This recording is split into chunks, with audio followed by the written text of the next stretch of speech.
네, 챔피언스리그 슈리뷰 이번에는 리버풀과 레알 마드리드입니다. 네. 동시간대 치러지는 경기들이 다 초점이 많이 가네요. 리버풀, 레알 마드리드도 안필드 경기라는 점에 특이점이 있고. 안필드 특이점인데 확실한가요? 옛날 맞지 못해요, 사실. 네. 내가 그러니까 옛날 안필드였으면 이거는 레알도 모른다. 이렇게 얘기를 했을 것 같은데. 관중만 들어왔어도 좀 달랐을 것 같아요. 근데 이게 일단은 레알 마드리드가 1차전에서 이겼고 리버풀이 최근에 안필드 연패를 끊긴 했지만 지금까지 계속 안 좋았던 게 사실이다 보니까 사실 나는 조금 불안한 감이 없지 않아 있다고 봐요. 네, 그리고 전력상 레알에 더 우위가 있다는 건 1차전 때 우리가 다 봤잖아요. 그렇죠. 그 중원을 뚫을 수 있는 팀은 아무리 지금 유럽 최정점의 전력을 자랑하는 팀이어도 흑하모 한번 서는 날은 쉽지 않을 거예요. 힘들어. 중원 자체는 그만큼 레알이 확고하게 클래스 있는 자원들로 무기를 갖추고 있다고 볼 수 있겠고요. 근데 어쨌든 이 경기에서 가장 우리가 주목해볼 포인트는 일단 레알 마드리드가 3대1로 이겨놨고 안필드가 2차전에 얼마나 변수를 일으킬 수 있느냐. 결국 이 부분에 초점이 갈 수밖에 없어요. 일단 안필드가 영향을 미칠 수 있는 부분들을 살펴보면 리버풀은 일단 자신감을 찾았습니다. 리그홈 6연패였다가 9경기만에 승리했죠. 그렇죠. 8경기 무패, 무승 그리고 6연패 이렇게 계속 있었다가 빌라전에서 승리를 거뒀어요. 그리고 1819 안필드 기적을 과연 재현할 수 있느냐. 왜냐면 그때 이제 챔피언스리그 바르셀로나전이었죠. 그렇죠. 1차전 깜노 원정에서 0대3으로 패하고 2차전 안필드 경기에서 4대0으로 역전을 한 바가 있는데 과연 똑같은 또 라리가 팀을 상대로 이러한 기적을 쓸 수 있느냐. 이게 리버풀한테 바랄 수 있는 기대 요소가 되는 것 같습니다. 그리고 이 기록이 있는데 리버풀한테 사실 좀 불리한 기록이에요. 리버풀은 1차전에서 2골차 이상 패배한 13번의 토너먼트 라운드에서 2번만 다음 라운드에 통과에 그쳤습니다. 이 중 하나가 이제 그 1819 시즌 바르셀로나 그렇죠. 테고. 근데 그만큼 빈도는 적은 편이죠. 근데 대부분의 팀들이 다 그럴 거예요. 그렇지. 이거는 굳이 기록으로 써놔서 그렇지.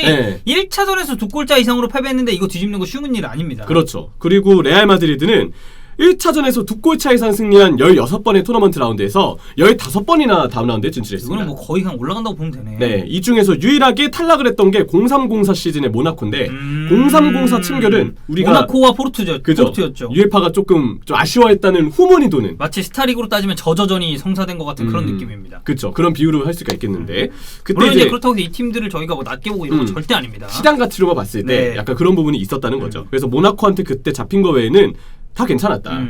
그리고 리버풀의 챔피언스리그 홈 11패 중에 5패를 스페인 팀 상대로 당했어요. 그래서 이런 부분도 리버풀한테는 오히려 안필드 경기긴 하지만 걱정해야 되는 부분이 될 수도 있다. 기록을 봤을 때 좀 부담이 될 수 있다. 그렇죠. 레알 마드리드는 역시 안필드라고 해도 위축될 이유가 전혀 없는데요. 일단 토너먼트 23경기 연속 득점입니다. 2015-16 시즌 4강 맨시티전에 무득점한 거 외에는 이후로는 계속 토너먼트 때마다 골을 넣고 있다는 거고요. 이런 연속 득점을 하는 팀이 이제 파리가 또 이랬었고. 그렇죠. 레알 마드리드도 이제 마찬가지다라고 생각을 해주시면 될 것 같습니다. 네, 파리는 조별리그 경기도 포함이 된 기록인데 그렇죠. 레알은 토너먼트에서만 해도 벌써 23경기입니다. 그리고 레알 마드리드가 리버풀전 4연승이에요. 로저스 감독 때 1-4-2로 챔스 조별리그에서 만나서 이긴 것도 있고 1718 챔결 때 카리우스가 대실수라는 바람에 그렇죠. 레알이 이겼던 경기도 있었고요. 베일의 그 원더골도 특히 좀 잊을 수가 없는 한 방이고 그리고 이제 안필드 원정 2경기는 1승 1패입니다.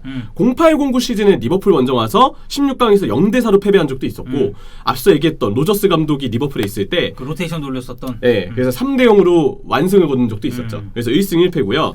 안필드 원정에서 통산 2승 이상 거둔 팀은 지금까지 바르셀로나가 유일하거든요.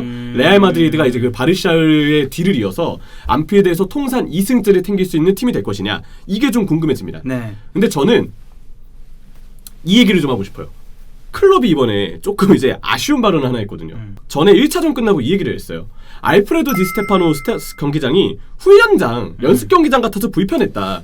사실 그런 느낌이 조금 있긴 하죠. 네, 근데 문제는 안필드는 제대로 된 경기장이기 때문에 우리가 유리하다라고 얘기를 했는데 근데 이런 발언 사실 이거 안 해도 되는 말이거든요. 내가 보기에도 그래요. 이거 안 해도 되는 말이고. 그러니까 클럽이 가끔씩 이런 아쉬운 인터뷰를 할 때가 있어. 종종 왜 이렇게까지 말을 하나 싶을 정도로 인터뷰가 아쉬울 때가 종종이라기보다는 은근히 있습니다. 개인적으로는 그러니까 안필드는 진짜 우리의 경기장이고 우리의 힘을 제대로 보여주겠다까지만 했으면 존나 깔끔했을 거야. 근데 굳이 여기서 알프레드 디스테파노 거기 존나 훈련장 같아서 별로야. 이런 레알 팬들 존나 기분 나쁘지. 선수단도 마찬가지고. 그렇죠. 스페인 쪽 언론에서도 다룬 기사인데 경기장 규격에 아무 문제가 없는데 경기장을 패배의 원인으로 탓하는 듯이 얘기하는 거는 인터뷰상 옳지 않은 것이다. 그렇죠. 이게 지금 스페인 언론에서 이미 반박으로 나왔던 자료들이고요.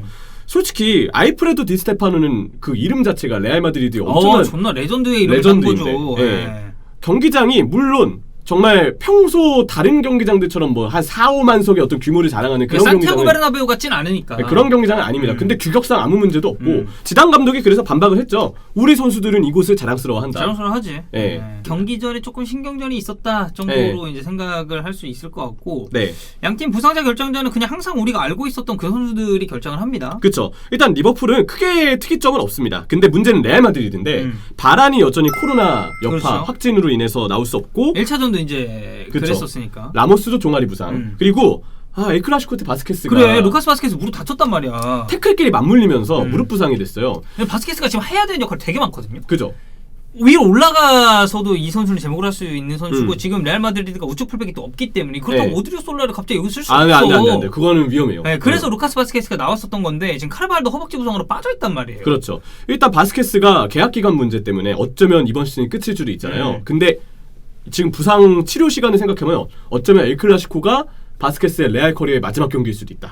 이런 얘기들도 있긴 하더라고요. 그렇죠. 뭐 어떻게 될지 봐야 되겠지만. 그건 조금 더 두고 봐야 할 문제지만. 그렇죠. 결국 이 경기로 한정했을 때 바스케스가 못 나오기 때문에 카르발이 지금 부상 의심이거든요. 허벅지 부상을 거의 회복해서 뛸지 말지 여부가 아마 공식 발표는 경기 직전에 좀 있을 것 같아요. 근데 이게 허벅지 부상이라는 건 이렇게 갑자기 돌아오죠? 이거 또 부상당할 수도 있습니다. 그러면 좀 문제가 되죠. 어쨌든 카르발이 무리 없이 돌아와야 레알 마드리드는 그나마 위험 요소를 조금이나마 줄일 수 있을 것 같습니다. 네. 리버풀은 뭐 이제 마틴, 뭐 고메스, 반다이크, 핸더슨 항상 빠져 있었던 선수들 그리고 네. 이제 오리기 근육 부상, 켈러도 지금 부상자 명단에 올라 있었던 지가 꽤 됐죠. 그렇죠. 그리고 이제 커티스 순스도 근육 문제가 조금 있다고 하고. 네. 경기 포인트는 역시나 티아고를 이제 선발로 써야 됩니다. 지난 1차전 때 티아고가 선발이 아니어서 이 케이타랑 베이날둠 이렇게 나온 조합 자체는 너무 치명적이었고 주말 빌라전에 티아고가 선발이 아니었거든요. 이 경기 선발을 위한 예행 연습을 한 것 같다. 그렇죠. 네, 그런 느낌이고 모하메드 살라가 챔피언스리그 4경기 연속골입니다. 리버풀 구단 소속으로 5경기 연속 챔피언스리그 골을 넣은 선수는 제라드가 유일한데 살라가 이 기록에 도전을 하게 되고요. 이제 사디오 마네 우리가 계속 비판을 하고 있죠. 세네갈 오리기라고. 세리기. 네, 좀 영내발이 되기를 간절히 바라는데요. 세네갈 오리기가 지금 최근 공식전 10경기 2골과 2개의 도움입니다. 어쩌면 조타가 일단 당연히 선발 한 자리에 들어야 되고 살라도 마찬가지고 페르미노를 나머지 한 자리에 둘 것이냐 아니면 마네를 둘 것이냐 이 부분에 있어서는 클럽도 고민이 될 것 같아요. 둘 중 하나를 뺄 수도 있다고 봅니다. 네. 저는. 그래서 아마 확률적으로는 빌라전의 선발이 아니었던 마네가 이 경기 선발로 나올 가능성이 있겠지만 빌라전 막판에도 기회 1대1 찬스 그냥 날려버렸을 정도로 너무 폼이 떨어졌거든요. 맞아요. 그래서 이 부분은 분명 클롭 감독의 선택에 조금 초점이 가게 되는 이유고요. 레알 마드리드는 이번에도 나초와 밀리탕의 센터백 조합이 이거 거의 확정적이죠. 이렇게 나올 수밖에 없습니다. 레알은. 잘 버텨야 되겠죠. 네. 과연 나초, 카세미로의 도움을 받아서 밀리탕이 다시 판단에서의 어떤 아쉬운 부분을 주위 동료들의 도움을 받으면서 본인도 잘 커버할 수 있느냐 이게 좀 중요할 것 같고요. 오른쪽 윙포워드의 발베르데가 엘클라시코 때 선발이었거든요. 네. 아센시오가 아마 다시 들어오겠죠. 발베르도 존나 잘하긴 합니다. 토너먼트 본인의 이제 챔피언스리그 8골 중에 7골이 토너먼트에서 터졌대요. 아센시오가. 네, 이미 1차전 때도 골을 넣었었고 중앙 미드필드진이 역시 변수죠. 크카모 조합이 과연 체력적으로 버틸 수 있겠느냐. 경기 수가 지금 텀이 짧기 때문에 어쩌면 발베르데가 이 셋 중에 한 자리를 차지할 가능성도 있다고 봅니다. 가능성 아예 없다고 보진 않습니다. 일단 모드리치는 챔피언스리그 3경기 연속 도움이고요. 지단의 성격상 저는 근데 크카모가 나올 것 같긴 해요. 근데 이 리버풀전도 중요하기 때문에 어떻게든 주전을 내세우려 할 거고 비니시우스의 득점력도 과연 터질 수 있느냐. 이것도 역시 1차전 때 잘했으니까. 그렇죠. 이것도 역시 관건으로 봐야 되는 것 같습니다. 네. 어쨌든 리버풀과 레알 마드리드 그리고 저희가 뭐 맨시티 도르트문트도 이제 동시간대에 펼쳐지기 때문에 아마 이제 축구 팬분들은 두 경기 다 띄워놓고 보시지 않을까라는 생각이 좀 들긴 해요. 어쨌든 이스타 TV에서도 중계를 하니까 같이 한번 잘 즐겨주셨으면 좋겠습니다. 공지 아마 어떤 경기 할지 나와 있을 거니까 공지 꼭 확인하시면 좋겠습니다. 네.